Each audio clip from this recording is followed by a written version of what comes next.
acclamons pour le roi.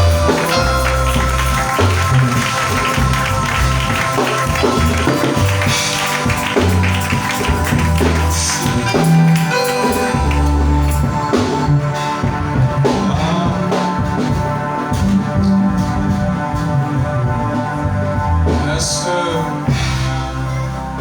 qu'il y a quelqu'un qui peut m'aider à clamer pour le roi de grâce?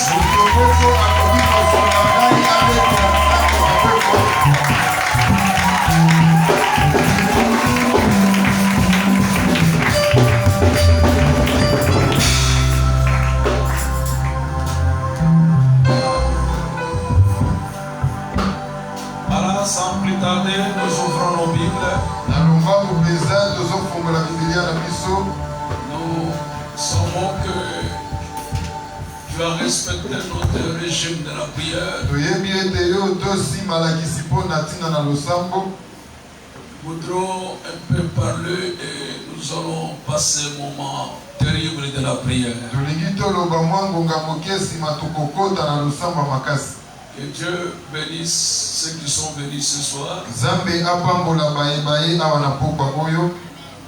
Que Dieu bénisse aussi ceux qui sont déjà connectés à notre site.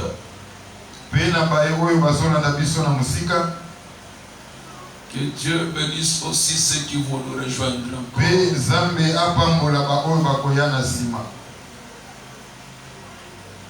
Est-ce que tu peux bénir la personne qui est à côté de toi? Tu lui dis, je t'aime de l'amour du Seigneur.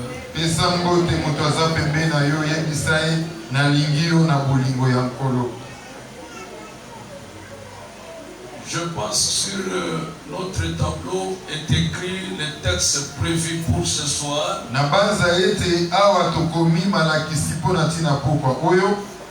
Sur notre écran est affiché presque les 4 passages qu'on veut parler par rapport à ces grands thèmes.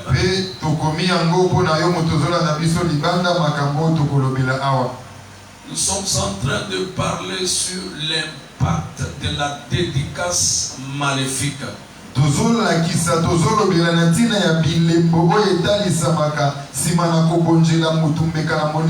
J'aimerais que vous me suiviez très bien parce que ce sont des enseignements qui vont nous aider, que tu suivras le résultat de tes prières par rapport à l'écoute de ces enseignements.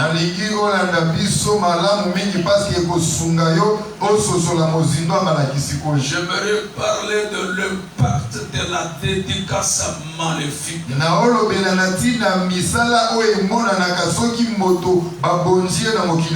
Dans la vie de quelqu'un ou bien dans la vie d'une personne.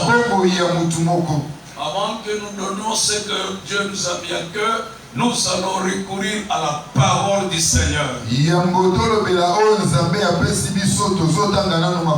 Vous savez, souvent, le diable n'aime pas lorsque qu'on parle de ces choses qu'on révèle aux enfants de Dieu. Ils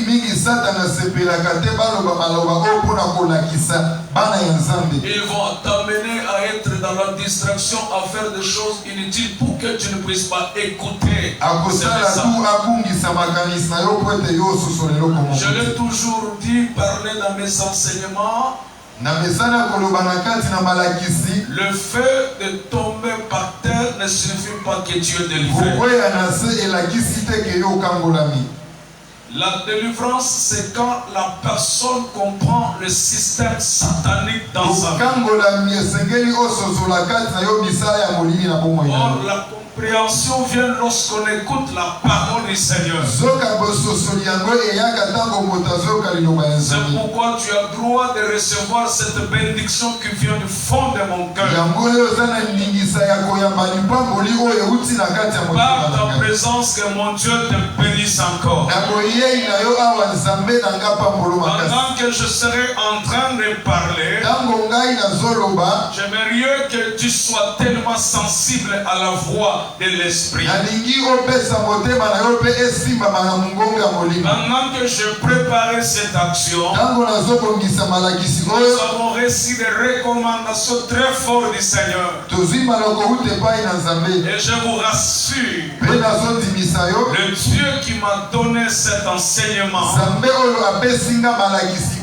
il doit faire des grandes choses dans moi je dis amen à ta. Amen. Nous allons lire 1 Samuel chapitre 1, le verset 11. Je lis au nom du Seigneur Jésus-Christ. On se tient debout pour honorer la parole du Seigneur. Je veux bien l'écriture.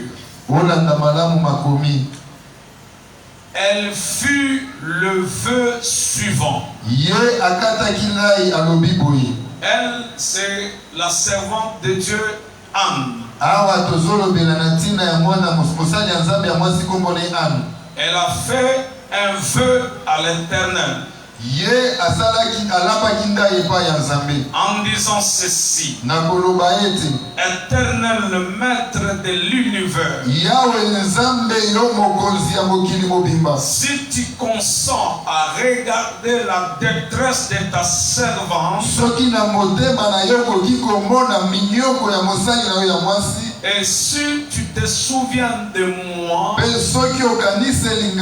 si tu n'oublies pas ta servante et lui donner un fils,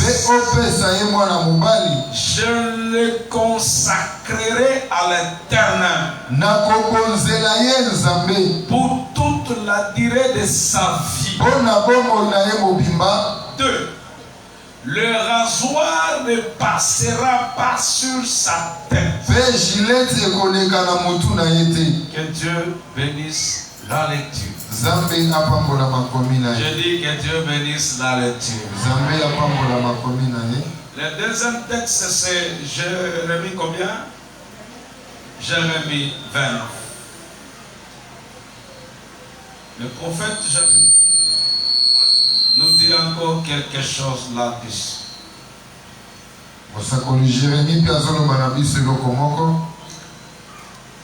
Le verset 11 nous dit: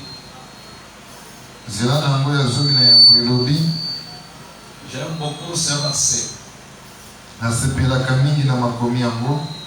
La Bible nous dit: en effet, moi, je connais le projet que j'ai formé pour vous,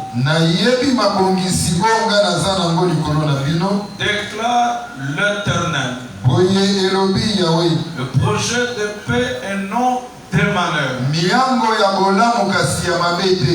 afin de vous donner un avenir et de l'espérance. Le troisième passage, c'est 1 Corinthiens, 1 Chronique chapitre combien?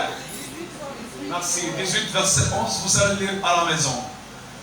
Et le dernier passage, c'est Daniel chapitre 5, verset 6. Vous sautez, vous lisez le verset 20 jusqu'au verset 30. Vous allez lire à la maison. Je fais course au temps. Avant que je puisse parler de l'impact de dédicace, j'aimerais dès aujourd'hui, le premier jour, que tu comprennes d'abord quel signifie dédicace.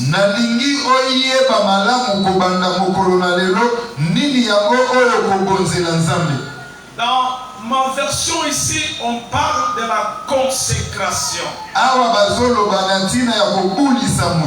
Lorsqu'on parle de la dédicace, ce n'est rien autre que la consécration. Et lorsqu'on dit de dédicace, il y a un verbe qui dit dédier. Tu veux montrer bien et tu dois bien prier. Quand on dit dédier, Que signifie dédier? Je ne pourrais pas aller vite te parler de l'impact quand tu ne comprends pas d'abord le verbe dédier.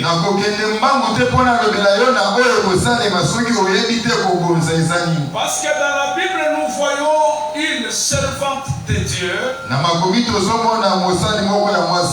Elle est arrivée à faire un vœu de dédicace. Elle est arrivée à dédier son enfant à Dieu. Et quand on parle de dédier, ça signifie quoi?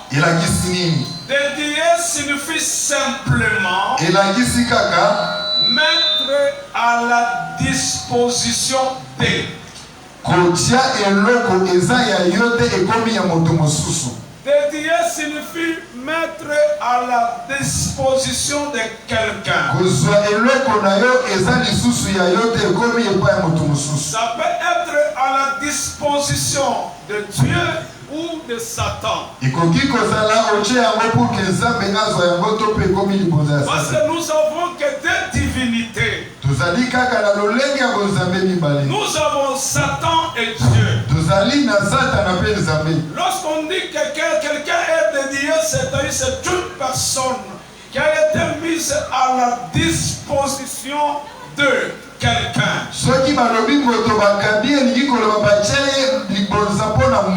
Et quand la personne est mise à la disposition de quelqu'un, il ne peut jamais vivre dépendamment de sa volonté. Il dépend de la personne qui est en train de dominer sur lui.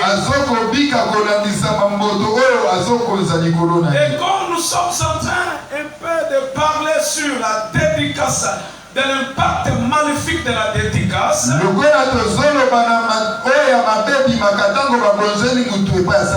je suis en train de comprendre une chose. Il y a plusieurs gens. Il y a plusieurs personnes. Quand vous regardez leur manière de vivre, quand vous regardez leur façon de se comporter, quand vous regardez leurs attitudes, vous allez bien comprendre une chose, que ce sont déjà des personnes dédiées à une disposition. Même si vous pourrez tout faire, mais vous allez comprendre que c'est une personne dédiée à une disposition déjà de vie.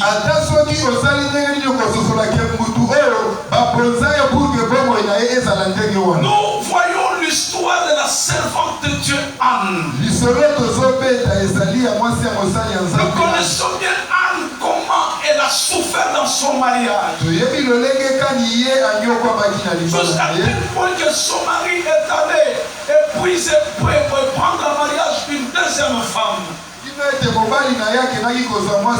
Parce que Anne, elle avait un problème dans son foyer. Quel était son problème?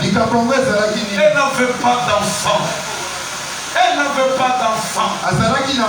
C'était compliqué pour sa vie. Et la Bible est en train de nous dire ceci. Anne, elle a tout fait dans sa vie pour qu'elle puisse quand même avoir les enfants. On ne nous a pas dit quelle était la cause de la stérilité de Anne. Mais écoutez-moi, je ne suis pas là. Mais à un certain moment, Anne est entrée dans la maison de Dieu. Elle est arrivée à faire un vœu à l'Éternel. Avant même qu'elle puisse se concevoir. Avant même qu'elle puisse avoir cet enfant. Elle est allée se présenter dans la maison de Dieu. J'ai compris une chose là-dessus. Peut-être c'est que toi tu es en train de vivre aujourd'hui. Ton père, ta mère avait fait un vœu au Satan. Il avait déclaré avant même que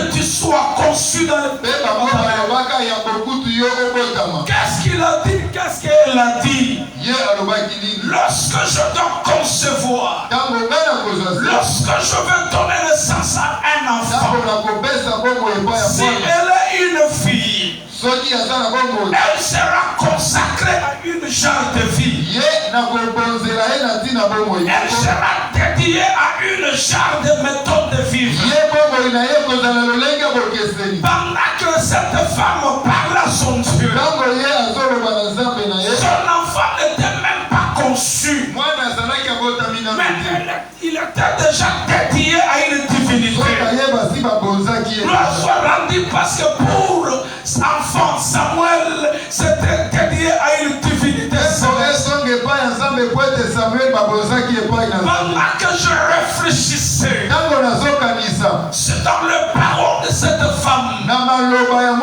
Écoute ce qu'elle a dit. Il dit, Seigneur, si tu n'oublies pas ta servante, si tu te souviens de ta servante, et que tu me donnes seulement un fils, quand tu me donneras un fils, je vais le dédier toute sa vie. Il dit, je vais dédier cet enfant toute sa vie. Il sera en train de te servir.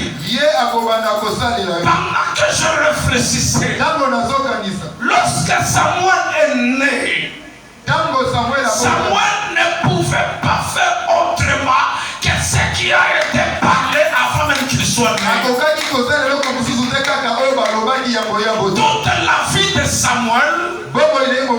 Toute la vie de Samuel, était liée aux déclarations de sa mère. Quelqu'un me dit amen. C'est ce que vous avez constaté. J'aimerais que tu me suives très bien. Maintenant tu es en train de te poser beaucoup de questions. Mais pourquoi? Qu'est-ce que moi j'ai commis comme erreur? Quel péché ai-je commis pour mériter une charte de vie? Mais ce que tu es en train de vivre aujourd'hui, quelqu'un qui a dit avant même que tu sois né, il a déclaré que toi tu seras tel genre de vie. Mais j'ai une bonne nouvelle pour toi. Ce soir, le Dieu que je te parle, il a la capacité de te faire sortir là où tu as été dédié et que tu sois consacré à l'éternel Dieu des armées. Je te parle de ce Dieu de la transformation. Bien-aimé dans le Seigneur, à supposer ce que tu es là, il y a ton père est allé dans une maison. Il a déclaré, à cause de la souffrance que je suis en train de vivre, il dit à un devin, il dit à un féticheur, donne-moi seulement les enfants. Quand tu me donneras les enfants, je vais consacrer leur indépendance. Je vais consacrer leur postérité. Je vais consacrer leur vie.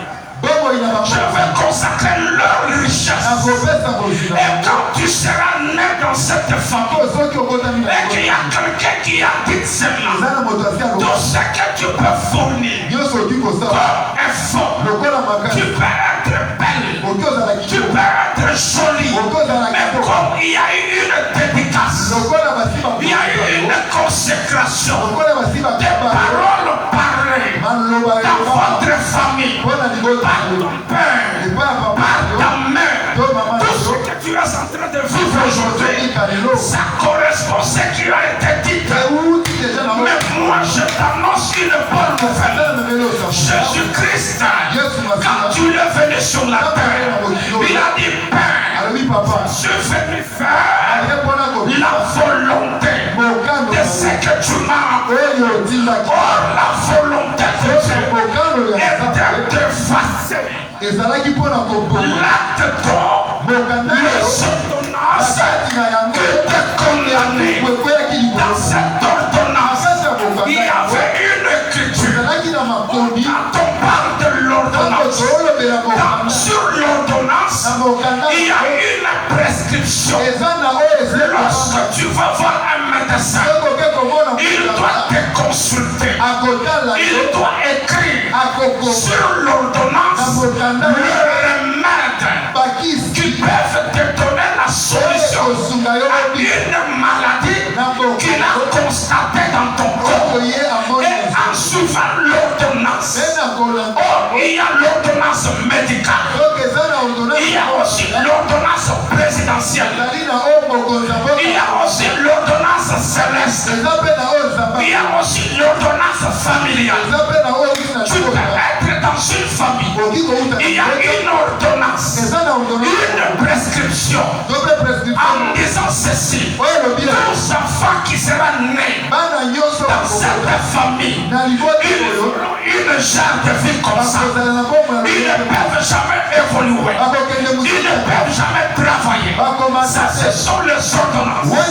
Oh, sur la croix de Golgotha, Jésus de Nazareth, quand tu es venu, il n'est pas venu pour qu'on puisse l'acclamer.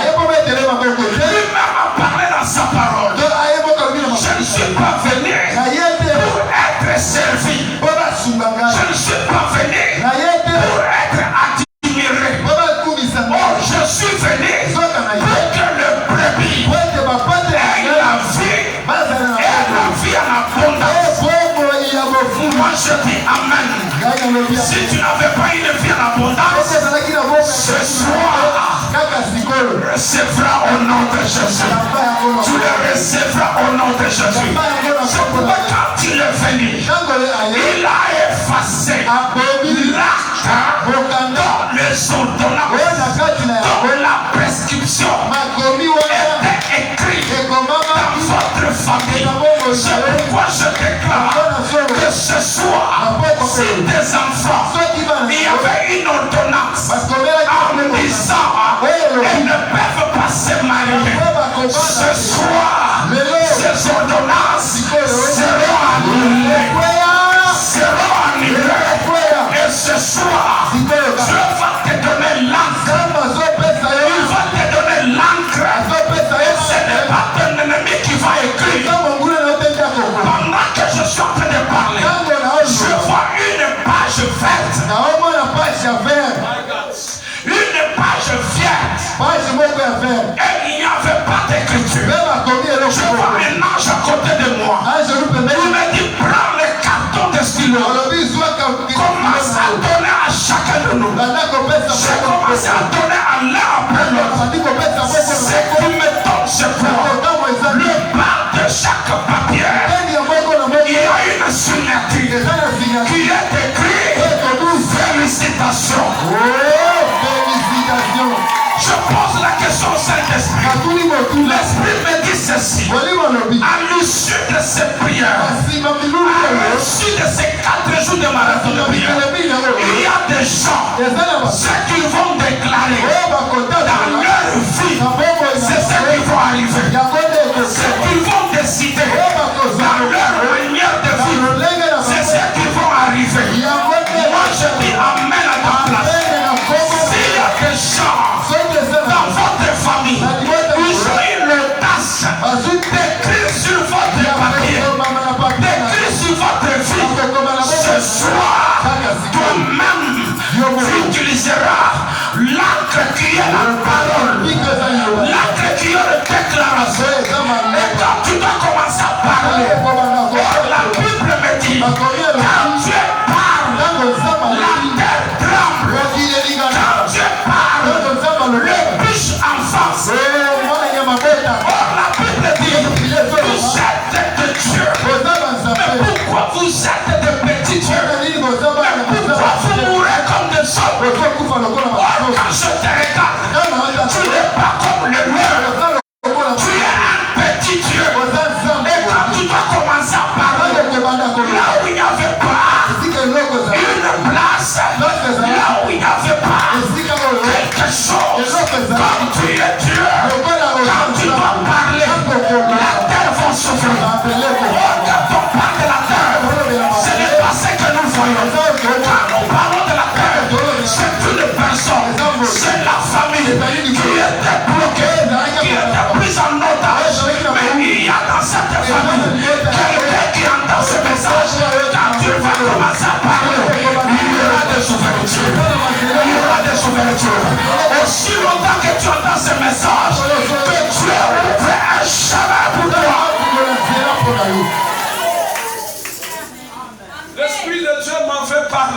Que pendant que je serai en train de parler, il y a des gens qui vont vivre la délivrance automatique. N'attends pas quand je vais terminer. Mais je te demanderai d'être seulement connecté. Moi, je me suis bien préparé. Que pendant que je libère, les paroles qui montent dans mon cœur, si tu as la foi, même tes enfants là où ils sont restés, ils seront délivrés. Ils seront délivrés. J'entends une voix qui me dit, il y a beaucoup de gens dans la salle que leur vie a été dédiée à une vie de pauvreté, à une vie de manquement. Ils peuvent étudier, ils peuvent avoir des relations, ils peuvent prier beaucoup. Mais quand vous regardez, rien ne marche, rien ne tourne. Je déclare, si tu es là, à travers cette prière, que le Dieu change maintenant votre statut. Il va te faire partir là où tu as été consacré, là où tu as été dédié. Si tu as été mettre à une disposition de vie, Samuel a été mis dans une disposition que toute sa vie va rester toujours à l'église. Toute sa vie devrait toujours rester où? À l'église. Quand il a grandi, le temps est arrivé. Samuel ne pouvait jamais faire autre chose. Et Samuel ne pouvait pas refuser. Que non, moi j'ai choisi à être un commerçant. Moi j'ai choisi à être un homme d'affaires. Non! Comme tu as été consacré, tu as été mis en disposition d'une mode de vie. Tu verras que toute ta vie sera toujours conforme à une dédicace, à une consécration. C'est pourquoi je m'adresse à toute personne qui est dans la salle. Toi qui me suis en dehors du pays, si tu as constaté que ce que tu es en train de vivre, c'est ce que tes enfants vivent, ce que tu vis aujourd'hui, c'est ce que ton père vit, tu dois comprendre une chose. Il y a une consacration, il y a une dédication. Tu as été dédié, mais moi ce soir, j'ai une bonne nouvelle pour toi, car la Bible nous dit, à cause de la parole que vous écoutez, vous êtes déjà purs, vous êtes déjà sanctifiés. Être saint, c'est-à-dire être mis à part. Tu n'es pas comme les autres. Quand tu entends la parole a la capacité de te sanctifier. Hier, j'avais dit que Jésus-Christ, il est notre source de la sanctification. En Jésus-Christ, Dieu nous voit comme des saints. C'est pourquoi la Bible nous dit, nous sommes une race élue. Nous sommes un peuple mis à part. C'est pourquoi ce soir, si tu as été mis à part à une vie d'échec, à une vie de faiblesse, à une vie d'infériorité, que ce soir, à travers la parole, que la parole te sanctifie, que la parole te purifie. Quand elle te sanctifie, tu ne vivras pas ce qui a été dit. Tu ne vivras pas de ce qui a été parlé. Dans votre famille, j'ai pris mon Dieu que ce soir, que tu enlèves une femme, que tu enlèves une fille qui a été consacrée à une vie de bassesse, à une vie de médiocrité, à une vie de divorce, à une vie de célibat, à une vie de stérilité, et qu'ils soient mis à part. J'entends une voix qui me dit, cette année, Dieu va te mettre à part. Tu feras des choses que ta grand-sœur n'a pas fait, que ton père n'a pas fait, que ta mère n'a pas fait. Si on te posera la question, tu dois répondre.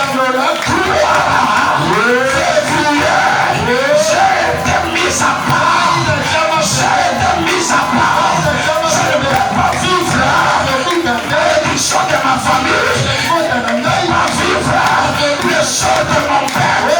Parce que j'ai reçu Jésus. Et Jésus dans ma vie, il a changé mon statut. Il a changé ma vie. Moi, je crois à un Dieu de transformation. Que ce soit qu'il mette à part une sœur, qu'il mette à part un frère, non pas pour des petites choses, mais pour des grandes choses. Car lui-même a dit, je connais le projet que je forme sur toi. Ce n'est pas le projet de malheur, ce n'est pas le projet de mort, ce n'est pas le projet de trouble, ce n'est pas le projet de célibat, ce n'est pas le projet de stérilité, mais le projet de la fécondité, le projet de l'excellence, le projet d'un avenir meilleur. Je déclare ce soir, à partir d'aujourd'hui, que ton avenir soit meilleur, que ton avenir soit meilleur, que ta progéniture soit meilleure. Avant même que tu mettes au monde, moi je prends tes enfants, je les consacre à une vie meilleure.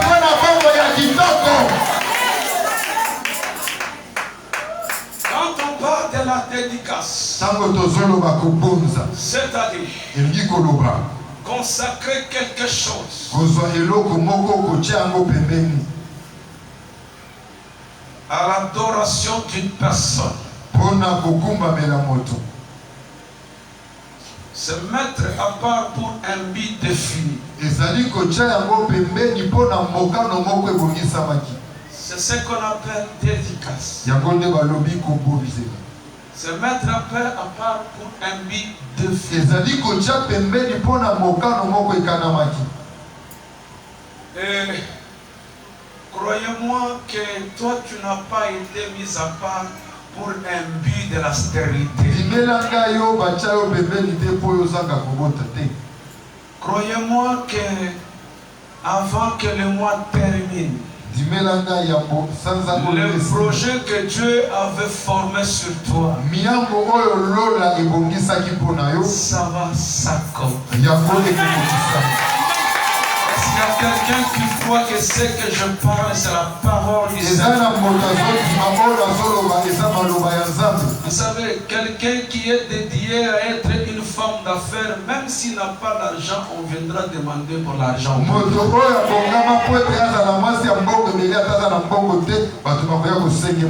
Avant que je sois pasteur, j'ai été déjà pasteur parce que Dieu faisait avant le monde que je sois. Tu n'as jamais vu dans ton quartier, on t'appelle maman pasteur, même si tu n'es pas maman pasteur. Je te dis, ce que Dieu a déjà parlé dans ta vie, ça saute ses lignes. C'est pourquoi quelqu'un qui est appelé à servir Dieu, même s'il entre dans une église, on ne le connaît pas, mais ton étoile va parler.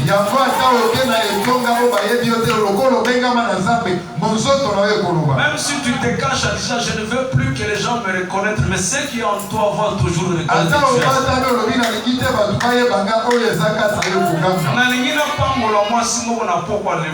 Je veux bénir une femme enseignée ce soir. Celle que Dieu a mise à part pour qu'elle se tienne devant nous. Malgré Satan a changé de destination. Malgré Satan a voulu changer ta destination. Mais ce soir, mon Dieu qu'il puisse t'enlever. Et mon Dieu te fasse sortir. Et là où tu as été consacré. Tu es une fille avec un but défini. Il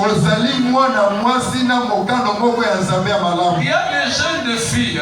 Ils ont été créés, ils ont été dédiés à une vie, à un but d'être prostitué. Mais si toi, un garçon, tu suis seulement la beauté extérieure, et tu dis non parce qu'elle est jolie, parce qu'elle s'habille bien, et que vous tombez sur cette fille qui a été dédiée à un but défini, que toute sa vie soit une prostituée. Toi tu penses que le fait de la marier, le fait de doter et la mettre chez toi à la maison, c'est une garantie. Ce n'est pas une garantie. Tu n'as jamais vu les femmes dans les mariages en train de se prostituer. Et je vais t'informer très bien. Quand vous regardez de telles femmes en train de se prostituer, elles se prostituent avec quel jargon?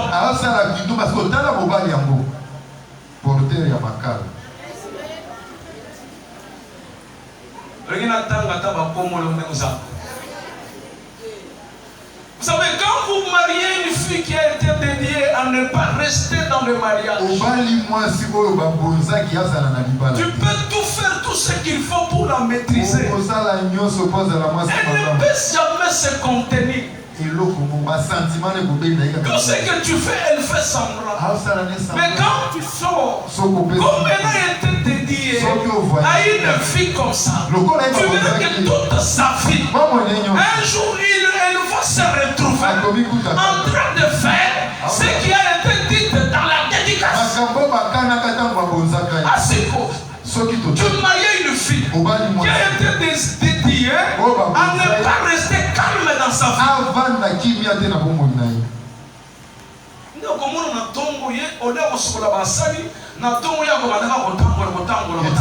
Ce matin, à la place de faire la vaisselle, il commence à se promener inutilement. C'est une femme qui a été consacrée pour admirer la vie d'autres personnes. Tout ce que tu vas lui donner comme conseil, parce qu'elle est dédiée à une telle chose. J'ai la rage dans mon cœur. Toutes de mauvaises paroles prononcées dans ta vie. Avant même que tu sois conçu, peut-être tu es ton arrière-grand-père, ton arrière-grand-mère a vu ton étoile de loin et a dit que toi tu ne seras pas plus. Moi ton père, j'enlève ces paroles. J'ai dit cette année, avant même que tu sois, mon Dieu va ouvrir ton accouchement.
sortir dans ton corps. Et tu comprendras que c'est le temps que Dieu veut me visiter. Tu comprends que tu n'es pas appelé à vivre une charge de vie. Tu n'es pas appelé à vivre ça. Sur votre vie, sur votre santé, sur votre centre de votre vie, ce que tu es en train de vivre, c'est ce qui a été parlé, c'est ce qui a été déclaré. Mais moi, je un Dieu, il change, il change, il change. Quand tu lui parles, il a déjà disponibilisé, parce qu'il est lui-même le chemin, il est la vie, il est la vérité. Est-ce que tu crois ce soir, dans cette malédiction, il y aura un passage obligé. Nazo croire que nous avons fungula balabala obligé. Je crois que nous devons ouvrir passage obligé. Farao alinga tenzela kufungwa. Bado babalo bateme yoko simba. Yebisa mutu yangaye ko simba. Quand tu déclares, et il y a le sous-passement qui est la foi. Moi j'agis là où il y a la foi. Mon onction agit là où il y a la foi. Or la foi, c'est une ferme assurance. Assurance de quoi? C'est qu'on me dit. C'est que la parole a déclaré. Être assuré, c'est être sûr. Être certain que ce que tu as dit, ça va s'accomplir. C'est ce que les Français disent. Quelle que soit la longueur de la vie, le soleil apparaîtra. Et ce que nous disons dans le prophétisme, quelle que soit la longueur de la souffrance, la grandeur de la souffrance ne sera pas comparable à la grandeur de la bénédiction. C'est que nous parlons dans l'astrologie. Lorsque le miroir, le ciel est nuagé, on sous-entend que la pluie va tomber. Parce que le nuage, ce sont les signes annonçateurs, prédicteurs que la pluie va tomber. Quand on regarde le ciel qui n'est pas nuagé, il n'y aura pas la pluie. Quand je parle du ciel, c'est votre vie. Lorsque tu constates que dans votre vie, il y a des combats, il y a des choses compliquées, ce sont les signes qui annoncent qu'il y a une grande pluie. Moi je déclare que le mois de février soit un mois où la pluie va tomber. La pluie va tomber. La pluie va tomber.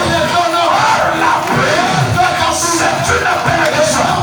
La Bible me dit, si le temps ancien était couvert de plomb, même le temps à venir, couvriront de la pluie de la gloire. J'entends une voix qui me dit, ce mois de février, dans votre vie, il y aura la pluie de la gloire.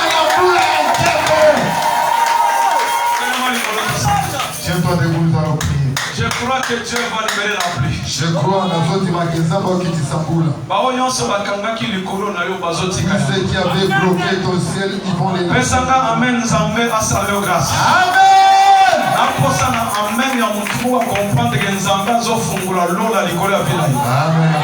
Est-ce que tu crois que Dieu va changer quelque chose?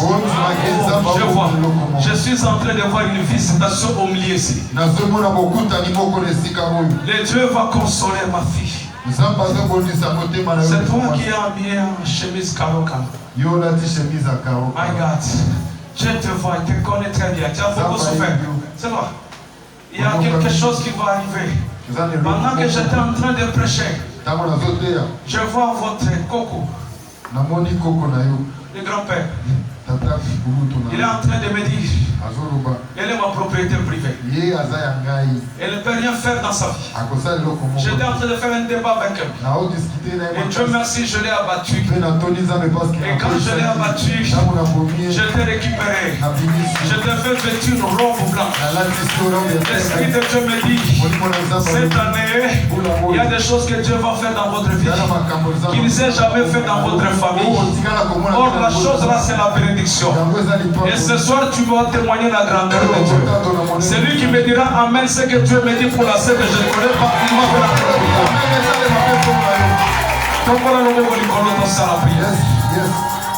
prière.